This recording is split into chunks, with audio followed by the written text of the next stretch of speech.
Pour un point de presse. Ok, départ. Et les gens qui sont là, c'est les travailleurs de l'institution de prévoyance retraite du Sénégal, en tête l'intersyndicale CNTS Sati. Nous faisons là une déclaration qui va décliner sur plusieurs points.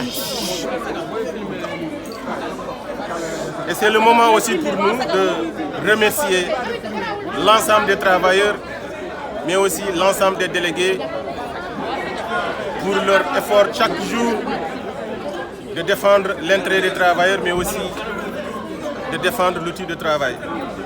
C'est le moment aussi de remercier et de remémorer aussi les vaillants syndicalistes qui ont fait l'IPRES, et on va nommer le Pape Madia Diop, paix à son âme.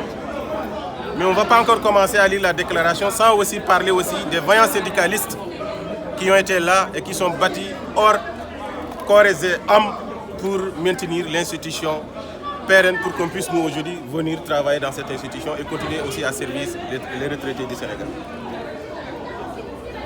La déclaration. Le style actuel de gouvernance de l'IPRES est un anti-modèle, source d'inertie et de confusion à tous les niveaux de service. Et cela malgré les déclarations tonitruantes sur les réformes dites révolutionnaires en cours. En effet, les travailleurs observateurs avertis du fonctionnement de l'institution s'accordent à reconnaître les graves manquements issus des choix de gestion inappropriés et impertinents d'un top management qui excelle dans le tâtonnement, dans le pilotage à vie.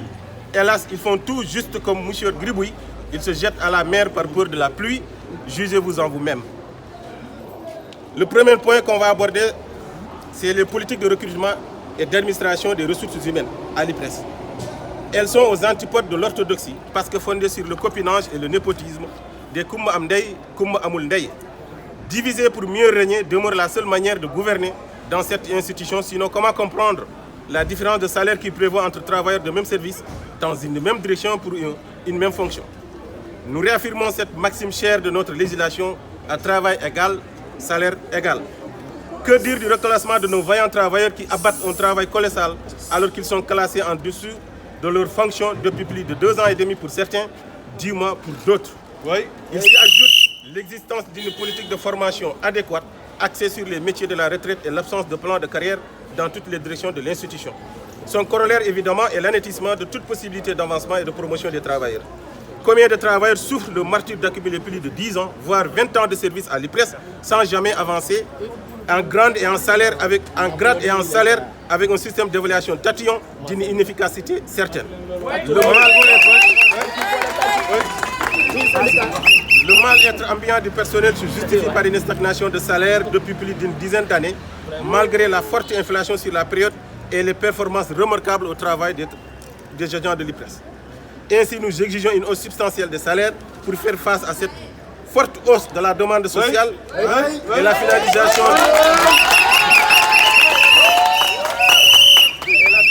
de l'accord d'établissement qui est la seule voie de salut pour les travailleurs de l'IPRES. Le deuxième point, c'est le système d'information et son projet de modernisation. Décrié et fustigé depuis plus de 3 décennies, du fait de ses multiples insuffisances, le système d'information de l'IPRES est toujours la source majeure de l'inefficacité des services publics. C'est une lapalissade que de le dire, la qualité de service n'est pas au rendez-vous. Pourquoi? Parce que l'IPRES ne maîtrise pas du tout les filets d'information que ces services génèrent.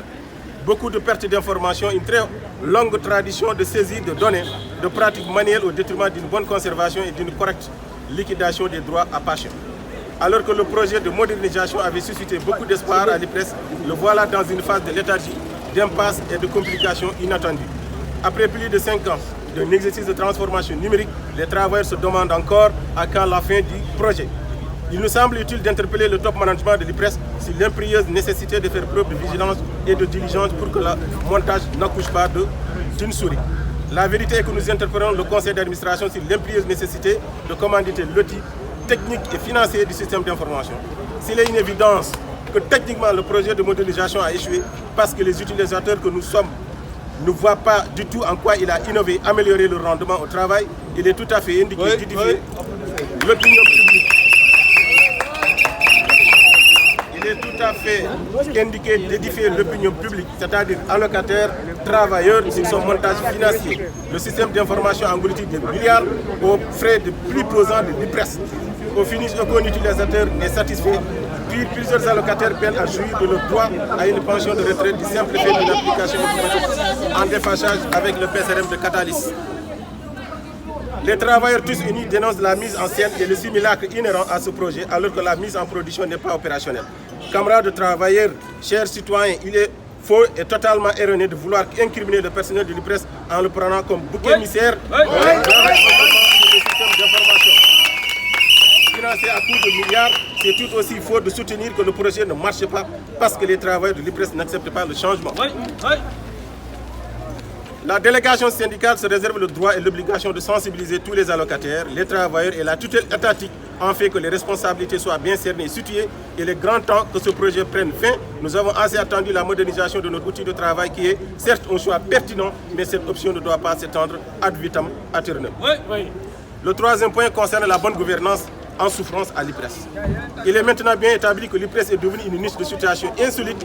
En effet, l'inertie accablante dans le fonctionnement de l'administration découle d'une absence de coordination de direction due à l'inexistence des réunions de comité de direction. Depuis son installation, l'actuel directeur général de l'IPRES n'a jamais convoqué de CODIR. Il est inaccessible.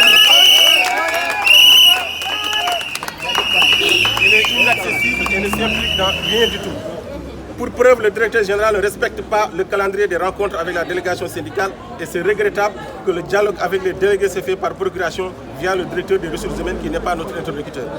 Quitte de l'exécution du budget annuel de fonctionnement de l'IPRES. Beaucoup de directions et de services reconduisent chaque année les mêmes postes budgétaires jamais exécutés alors que les ressources financières de l'institution ont presque triplé depuis 2010. Et le plus ahurissant est que nos salaires ont stagné sur la même période malgré cette performance. Depuis janvier 2022, l'IPRES n'a pas de directeur du recouvrement, ni de directeur de l'audit. La direction générale a en effet inauguré l'ère des postes directionnels cumulés, suscitant des conflits d'intérêts évidents. Jugez-vous en même. Le directeur financier et comptable est aussi le directeur par intérim de l'audit interne depuis janvier 2021, c'est-à-dire que l'audité est en même temps son propre auditeur. Bizarre, non? Le directeur financier et comptable est aussi le directeur par intérim de l'audit, le chargé de la gestion des prestations en même temps, le recouvreur, directeur des prestations et directeur par intérim de recouvrement. Comme si l'IPRES ne disposait pas d'assez de compétences pour assurer la continuité du service public. Que c'est fastidieux et lourd et conflictuel.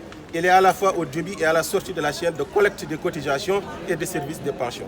Il faut le dire pour le déplorer, le comportement du secrétaire général et au comble de la confusion. Ne maîtrisant rien des rouages élémentaires de la gestion d'une grande institution comme l'IPRES, l'actuel président de l'amicale des cadres qu'il a pris en otage pour entrer dans les bonnes grâces des administrateurs bloque tout à l'IPRES.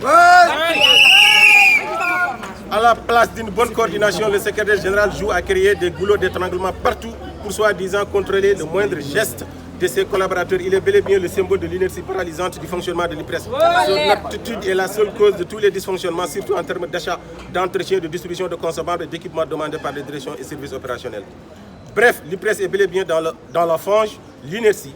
La démotivation du personnel est ambiante. In fine, le seul responsable de cette énorme confusion est le président du conseil d'administration.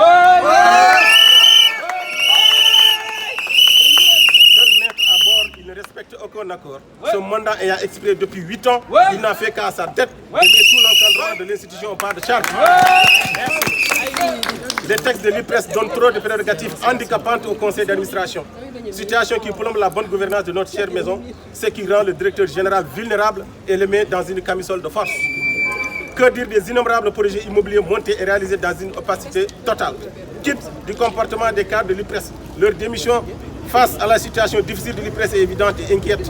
Les comités directeurs étant inexistants, les cadres ont failli à leur mission et n'impulsent aucune dynamique de réflexion sur le développement de l'IPRES.